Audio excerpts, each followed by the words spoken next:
Durante toda essa semana, foi palco das nossas preocupações.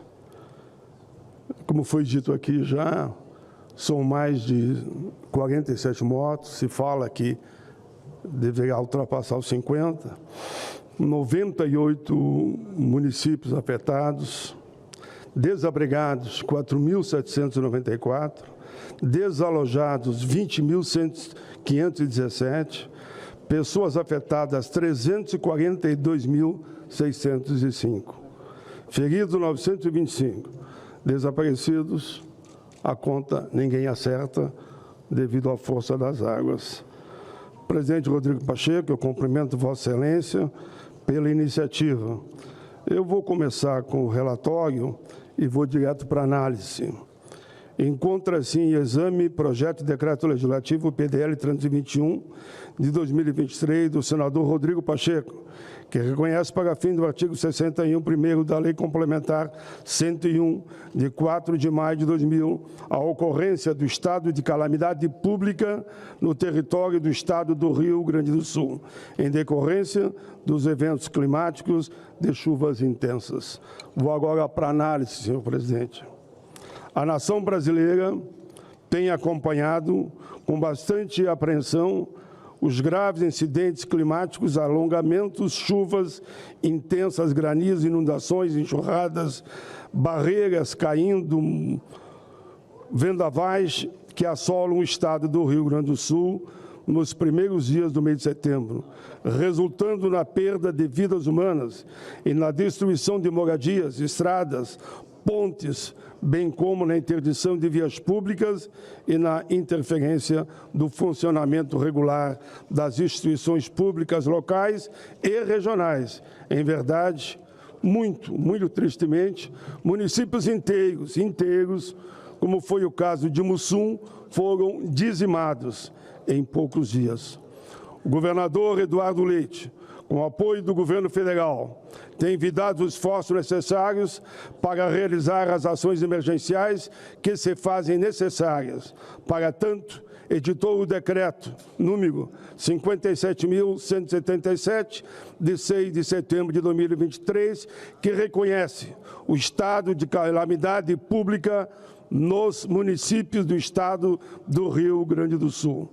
O presidente Rodrigo Pacheco, por sua vez, demonstrando empatia, sensibilidade social e compromisso com o estado do Rio Grande do Sul, apresentou o projeto de decreto legislativo que ora relato, cuja finalidade é reconhecer o estado de calamidade, também em âmbito federal, nos termos do artigo 65, primeiro da Lei de Responsabilidade Fiscal.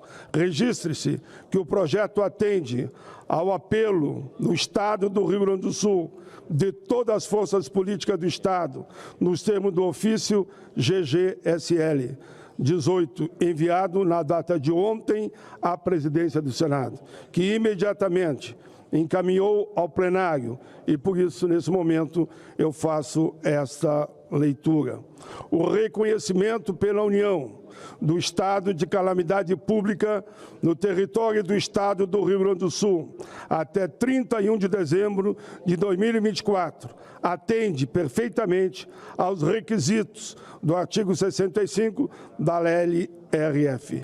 Esse dispositivo foi modificado pela Lei Complementar 173 de 2020, editada durante a pandemia da Covid-19, justamente para viabilizar meios fiscais e orçamentários adequados para o enfrentamento de situações de calamidade. E, senhores e senhoras, infelizmente, essa situação de calamidade veio ocorrer justamente em nosso estado, Rio Grande do Sul. O estado já vive uma situação fiscal difícil, que sacrifica sua economia e o contribuinte local.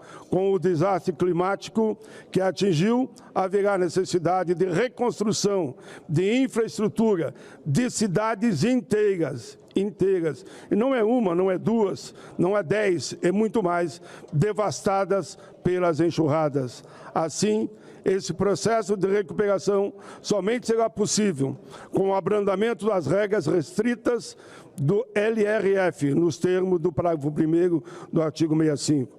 O citado parágrafo 1º do artigo 65 do LRF determina que, na ocorrência de calamidade pública reconhecida pelo Congresso Nacional, além das medidas previstas nos incisos 1 e 2 do caput deste artigo, quais sejam a suspensão das restrições relativas ao reenquadramento das despesas com o pessoal e da dívida consolidada aos limites, bem como da exigência de realização de contingenciamento, sejam adotadas as seguintes providências. Primeiro, dispensa dos limites das condições e das demais restrições para a contratação e aditamento de operações de crédito, concessão de garantias, contratação entre entes da Federação e o recebimento de transferências voluntárias. 2. Dispensa dos limites e afastamento das vedações e das sanções, em caso de contratação e de operações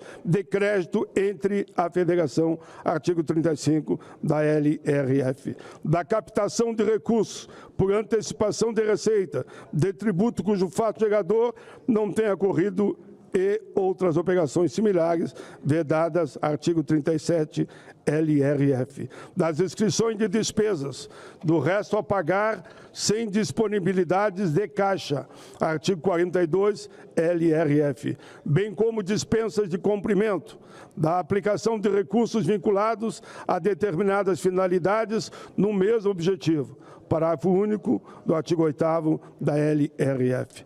Desde que os recursos arrecadados sejam destinados ao combate à calamidade pública.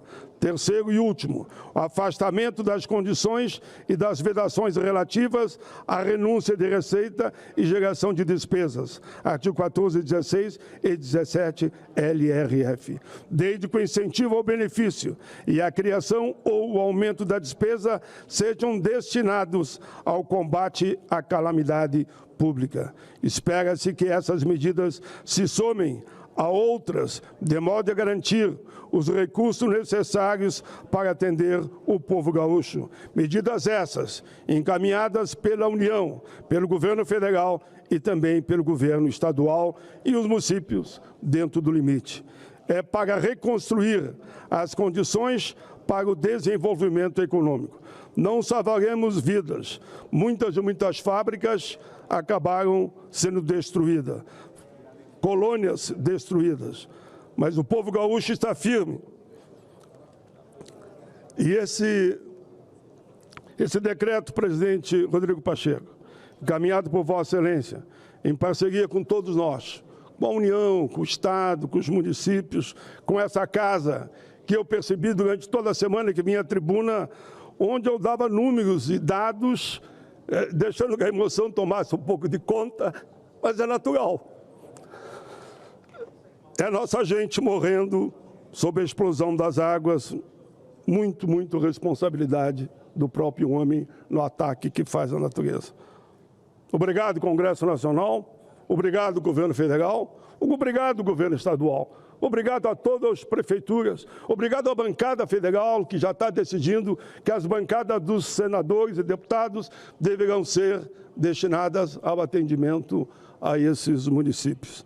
Diante do exposto, votamos pela aprovação do projeto de decreto legislativo 321/2023. É isso, presidente.